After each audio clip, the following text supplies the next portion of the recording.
We are going to begin the lesson on Chapter 3, Section 4, Sine of Sum or Difference. The sine of a sum is sine of the first angle times cosine of the second plus the cosine of the first angle, sine of the second. The difference is sine of the first angle cosine of the second minus the cosine of the first sine of the second. And these need to be in your note-taking cards if you are in my class. The first set of examples I'm going to go through is I'm just going to walk you through problems that are in your textbook. On the first set of examples, it says find the exact value of the following sum or difference. Well, when you're adding or subtracting fractions, you have to have a common denominator. 3 divides into 12 4 times. So 4 pi over 12 is an equivalent fraction. Plus pi over 12, you have a common denominator. You're going to add the numerators, keep the denominator. Likewise, when you are subtracting fractions, you need a common denominator. 6 divides into 12 2 times. 2 times pi is 2 pi. 4 divides into 12 3 times, so we're multiplying by 3. 2 minus 1, or 2 minus 3 is 1 pi over 12. The next set of instructions say express the angle as a sum or a difference where your sine of alpha and the sine of beta are known exactly. Now, when we're saying exactly, we need to use those 0, 30, 45, 60, 90 are reference angles. To get 15, I would say 45 minus 30, and those are in degrees. To get a negative 75, I would use a negative 30 plus a negative 45. So I think that you're good with what it's going to be. Now remember, you can go around that unit circle. You've got your negative or your 180. You've got your 270. You've got all of the variations in between. Moving on, we have a tangent of 7 pi over 12. Well, that would be the tangent of 3 pi over 12 plus 4 pi over 12. And to find the exact value, 3 pi over 12 reduces to pi over 4, which is the 45 degrees, and pi over 3, which is your 60 degree. We also have identities for sum and differences of tangents. The tangent sum I'm going to use is the tangent of the first, which is pi over 4, plus the tangent of pi over 3, the second angle, divided by 1 minus tangent of pi over 4, tangent of pi over 3. Now, the pi over 4 sine divided by cosine is 1. The tangent of pi over 3. Now, remember, the pi over 3 is your 60 degree angle, and tangent is sine, which is your radical 3 over 2, divided by cosine, which is 1/2. Pi over 3 divided by 2 times 2 over 1 is pi over 3. So the tangent of pi over 3 is radical 3. 1 minus. The tangent of pi over 4 again is 1 times the tangent of pi over 3, which is a radical 3.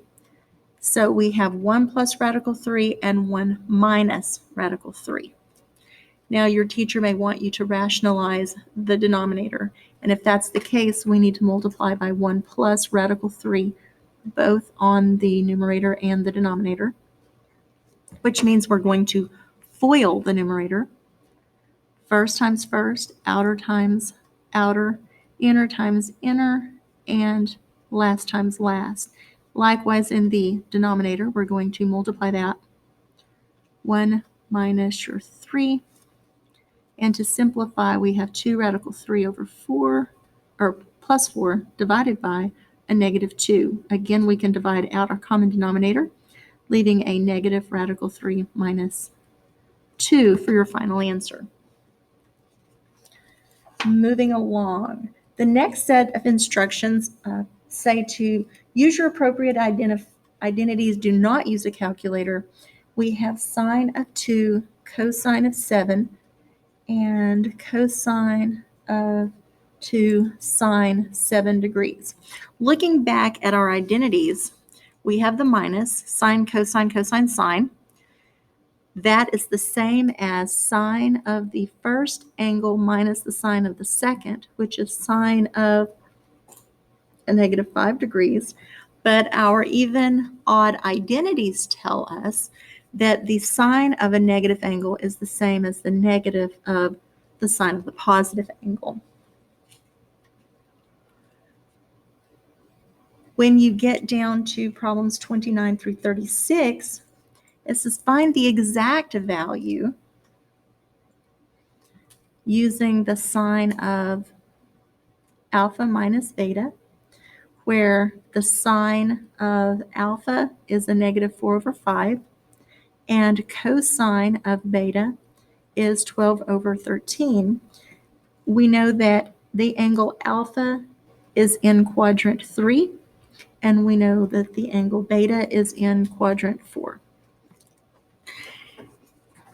One of the first things I'm going to do is I'm going to write out what the sine of alpha minus beta is.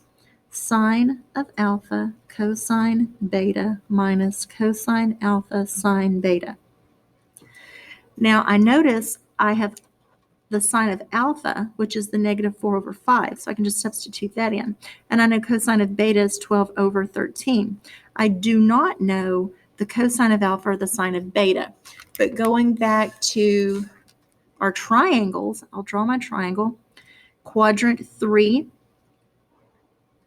Remember, we draw our reference angles back to the x-axis. The sine of alpha is opposite over hypotenuse. So using the Pythagorean theorem, 5 squared minus 4 squared equals our side squared. We have 25 minus 16, which is 9, and the square root of 9 is 3.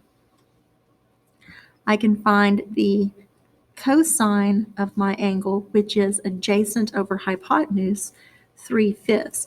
Remember, we are in the third quadrant, and cosine is negative in that quadrant. We're going to do the same thing with our beta angle. It's in the fourth quadrant, so I'm going to draw me a triangle in the fourth quadrant, going back to the x-axis. The cosine of beta is adjacent 12 over the hypotenuse 13. 13 squared minus 12 squared equals that other leg squared. 169 minus 144 is 25. When we take the square root of that leg, we're going to get 5. So our leg is 5. Then we know our sine. Sine is opposite over hypotenuse, which is 5 over 13. Now remember, in the fourth quadrant, the y value or sine is negative. So we're going to multiply these together. A negative 4 times 12 is a negative 48 over 65 minus, we have 3 of them, 15 over, and the signs are the same. And your teacher may let you use a calculator, so you can type all of that into the calculator at the same time and get your answer.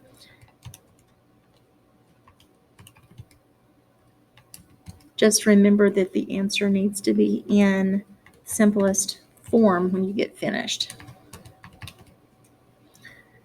Negative 63 over 65, final answer.